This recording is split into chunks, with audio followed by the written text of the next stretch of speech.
In the chapter Nationalism Area, I am going to discuss the topic different social groups join non-cooperation. Different social groups who join national cooperation movement were middle class people, agents in rural areas, and others I will discuss in the next video. First of all, today I am going to discuss the middle class people in towns. Why did they join non-cooperation? असहयोग आंदोलन में उन्होंने भाग क्यों लिया? और middle class जो थे टाउन्स में क्या थे? They were the businessmen, they were the industries. जब वो बिजनेसमैन थे, इंडस्ट्रीज के, तो boycott of the foreign goods जब होगा तो क्या फायदा मिलेगा इनको? Naturally this will increase the sale of their textile and handworks, यानी उनके द्वारा बनाए गए वस्तु जो है वो बिकेगा मार्केट। तो उन्होंने ज्वाइन इसलिए किया कि फॉरेन गुड्स को बॉयकॉट किया गया in the non cooperation movement. और दूसरा, जब बॉयकॉट हुआ फॉरेन गुड्स का, तो इंडियंस लोगों ने किसका गुड्स खरीदा? The goods produce by the Indians. So उनके द्वारा बनाए गए गुड्स जो थे, इन टेक्सटाइल में हैंडलूम के जो गुड्स थे वो काफी बिके, और इसलिए मिडिल क्लास का पार्टिसिपेशन ज्यादा से ज्यादा हुआ इन टाउन्स में, specially during the non cooperation. Now let us come to rural areas. In the rural areas who participate? They were the peasants. किसान वर्ग रूरल एरियाज में पार्टिसिपेट। अब क्वेश्चन उठता है कि उनका मुख्य उद्देश्य क्या? पहले हम लोग पर उनका उद्देश्य समझे कि क्यों वो पार्टिसिपेट किए। उद्देश्य क्या? To be save themselves from oppressive landlords. उनको लग रहा था कि अगर हम नॉन कॉपरेशन मूवमेंट पे पार्टिसिपेट करेंगे तो जो ऑपरेशन किया जाता था बाय द लैंडलॉर्ड्स के द्वारा, उससे हमको छुटकारा मिले। दूसरा क्या होगा कि to be saved from high revenue taxes, और उनको जो टैक्स देने पड़ते थे जो बहुत हाई हुआ करता था विद द कॉलोनियल एम्पायर, इससे उनको छुटकारा। यानी कि दो कारणों से, दो उद्देश्य से वो नॉन कॉपरेशन मूवमेंट को ज्वाइन। पहला कि लैंडलॉर्ड से छुटकारा में जो उनको दमन करते, और दूसरा हाई रेट जो देना पड़ता था ब्रिटिश सरकार को, वो ना देना। और एक एग्जाम्पल है कि अवध में द पेजेंट्स लेड बाय, जो अवध उस समय जो इलाका था वहां पर पेजेंट्स जो थे इकट्ठा हुए under the umbrella of, under the leadership of Baba Ramchandra. he was a सन्यासी who had gone to Fiji as an endangered river।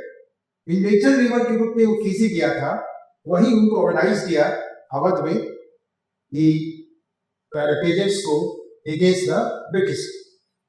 अब हम लोग रीजन्स जानते हैं, कारण क्या है कि उद्देश्य तो समझ में आ गया, किस उद्देश्य से वो ज्वाइन की। अब क्या क्या कारण था जिसके जो मजबूर किया पेजेंट्स को नॉन कॉपरेशन मूवमेंट को ज्वाइन करने?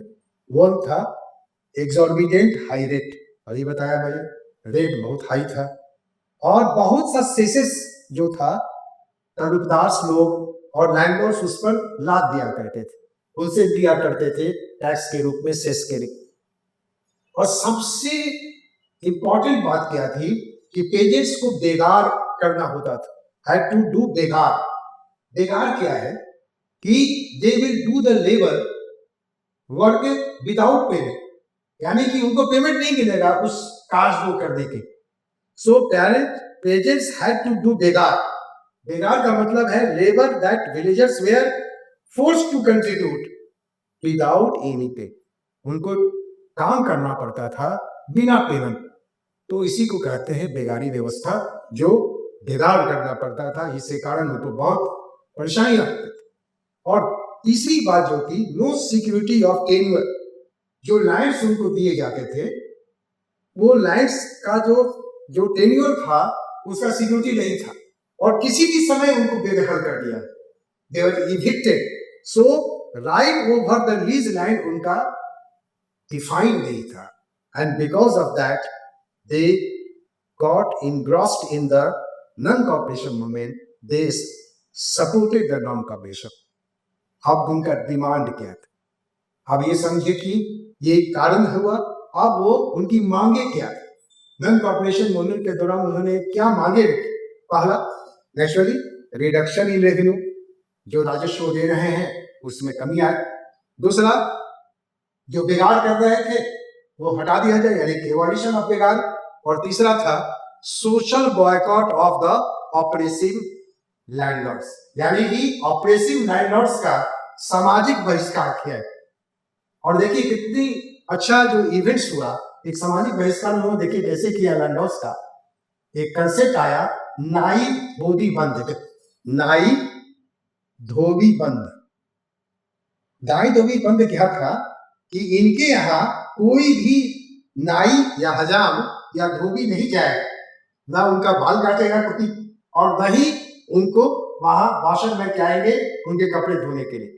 तो उन्होंने स्टार्ट किया एक मूवमेंट जो known as the Nai Dhobi Bandh, were organized by the Panchayat to deprive landlords of the services of barbers and washermen. कोई भी बार्बर उनके घर नहीं जाएगा, कोई भी वाशरमैन इनको नहीं जाएगा। तो एक इसी को कहते हैं एक तरह का सोशल बाइकआउट था ये। इन अक्टूबर 1920 एक organisation was form that was known as Awadh Kisan Sabha. It was set up और it was headed by Jawaharlal Nehru and Baba Ramchandra. They started Awadh Kisan Sabha. और इन 1921 में क्या हुआ कि attack on the houses of taluqdars and merchants, बड़े लोगों ने अटैक किया उनके घर पर, तालुकदार के घर पर, मर्चेंट्स के घर पर, और बाजार को लूटना शुरू कर दिया। तो ये सारे घटनाएं घटी ड्यूरिंग द एलसीएम में। अब ये समझने वाली बात है कि स्वराज का मतलब तो होता है सेल्फ रूल, लेकिन पेजेंट्स के लिए स्वराज का मतलब कुछ दूसरा ही था। अब ये समझिए कि उनके लिए स्वराज क्या था। तो फॉर पेजेंट्स स्वराज मेंट, उनको स्वराज का मतलब यही था कि नो पेमेंट ऑफ टैक्सेस, यानी हम टैक्स नहीं देंगे, और रीडिस्ट्रीब्यूशन ऑफ लैंड होगा, और लैंड का सही ढंग से बंटवारा। उनके लिए स्वराज ये नहीं था कि सेल्फ रूल हमें दे, उनके लिए स्वराज था इमीडिएट उनको क्या फायदा होता, वो स्वराज था उनके लिए। यानी कि हमारा नॉन पेमेंट ऑफ टैक्स करो, मैंने हम टैक्स नहीं देंगे, और दूसरा रीडिस्ट्रीब्यूशन ऑफ लैंड्स होगा अमंग द पीपल। तो स्वराज भले ही उनके लिए समझ में उतना उनको नहीं आया as a self rule, but they participated in the national corporation movement, and as a result क्या हुआ कि ये मूवमेंट जो है, नॉन कॉर्पोरेशन मूवमेंट जो है, वो बहुत ही पावरफुल मूवमेंट बन गया because of the support of the pageants and the middle class.